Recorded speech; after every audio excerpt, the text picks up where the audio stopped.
Bonjour, content d'être là avec vous, mesdames. Moi, c'est Isabelle Fautine. Et pour ma présentation, j'ai deux versions. Donc, j'ai la version courte et j'ai la version longue. La version courte, c'est que je suis une professionnelle de la technologie de l'environnement et je suis aussi marraine du mouvement montréalais Les filles et le code. C'est que je suis une personne qui est très curieuse, très passionnée. J'aime beaucoup comprendre ce qui se passe autour de moi et c'est pour ça que je suis allée étudier en ingénierie. Donc, j'ai étudié en génie électrique la première fois, en génie métallurgique la deuxième fois pour ma maîtrise. Et j'ai eu le bonheur de commencer ma carrière à l'intersection de la technologie et de l'environnement.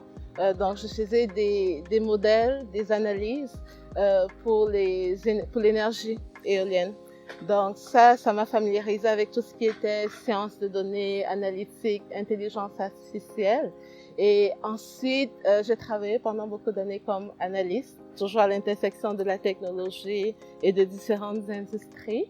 Et j'ai parti après ma propre compagnie, ma start-up, WaterGeeks. Donc nous, ce qu'on faisait de l'intelligence artificielle pour l'économie circulaire. Avec la pandémie, on a dû fermer. Donc maintenant, je fais deux choses. Donc je suis entrepreneur, j'ai une petite entreprise en transformation numérique et je travaille aussi comme conseillère en transformation numérique. Et donc ça, ce que ça fait, c'est qu'on aide les entreprises, les organisations à intégrer la technologie dans leur business pour améliorer la productivité. Comme conseillère en transformation numérique et aussi comme entrepreneur en transformation numérique, j'aide les entreprises à choisir les technologies qui vont les aider pour leur modèle d'affaires et à les implémenter. Donc, mettons un projet, par exemple, sur lequel je travaille, c'est une compagnie qui fait dans les SST. Ils font des suivis SST, des déclarations de maladies, de travail et tout. Et eux, à date, leur processus est très manuel. Donc, quand tu appelles la madame parce que tu veux faire une déclaration, tu remplis un formulaire manuel et puis elle te faxe quelque chose. Donc, puis tu vas au bureau à côté, transporter le formulaire puis le ramener. Fait que c'est des processus qui sont très manuels. Et nous, ce qu'on fait, c'est qu'on les aide à digitaliser leur processus. Donc, au lieu, par exemple, de taper de l'information, tu peux prendre une photo pour l'information, tu peux parler, puis ça transcrit l'information.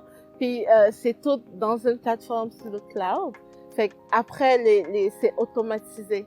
Donc, tu n'as pas besoin d'envoyer un courriel. Dès que tu remplis une demande, ça envoie un courriel directement.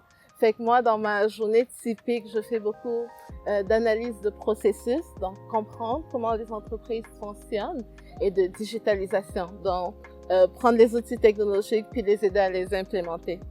Je sais que c'est pas très clair, mais une fois qu'on est sur le terrain, c'est clair, c'est plus clair.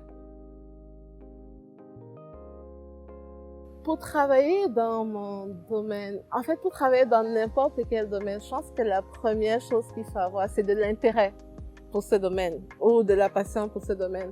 Donc, l'esprit analytique, ça c'est une chose, l'intérêt majeur, ça c'est important. L'envie d'apprendre tout le temps parce que la technologie, ça évolue tellement rapidement. Et quand tu dois conseiller les gens dans les technologies qu'ils adoptent, il faut que tu sois capable de savoir c'est quoi les dernières avancées, qu'est-ce qui se passe. Donc, d'avoir l'ouverture d'esprit et l'envie de continuer à apprendre tout le temps. Et le souci du détail, comme ça c'est important aussi. Mais bon, ça je pense que c'est dans tous les métiers.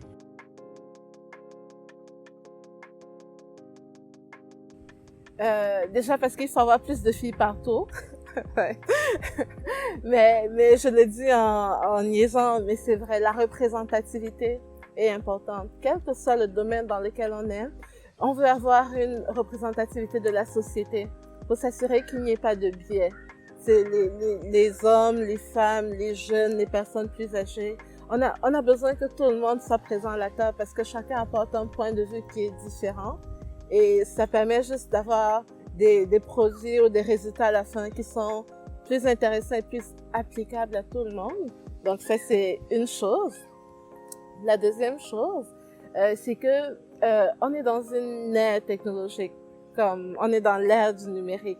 Et quand on le veuille ou pas, il y a beaucoup de métiers à impact qui seront des métiers technologiques. Et il faut que les femmes prennent leur part dans l'économie. C'est aujourd'hui que ça se passe. On va pas attendre quand tout sera fait pour aller prendre notre place. Il faut la prendre maintenant parce que ça détermine notre contribution économique demain. Ça détermine nos libertés demain. Fait qu'il faut y aller maintenant. Et la troisième raison, une qui est très importante aussi à mon cœur, c'est que il y a beaucoup de femmes qui se disent que la tech, c'est pas pour elles. Comme les maths, c'est pas pour elles, les sciences, c'est pas pour elles. Comme, c'est quelque chose qu'on se dit, mais sans aucune raison.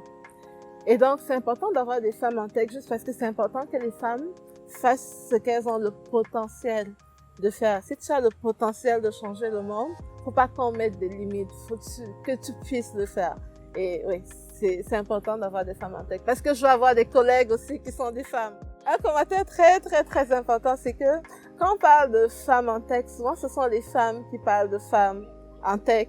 Mais il faut jamais oublier qu'on a besoin du support de tout le monde. Comme moi, les meilleurs mentors que j'ai eus, mais peut-être parce qu'il n'y avait pas tant de femmes que ça, c'était des hommes aussi. C'est que pour que quelque chose fonctionne, il faut que tout le monde mette la main à la pâte. C'est pas juste les femmes qui parlent de femmes en tech. Il faut que les hommes parlent de femmes en tech parce que des hommes, ils ont des femmes, ils ont des filles, ils ont des sœurs, ils ont des cousines. Fait que c'est quelque chose qui devrait vraiment intéresser tout le monde.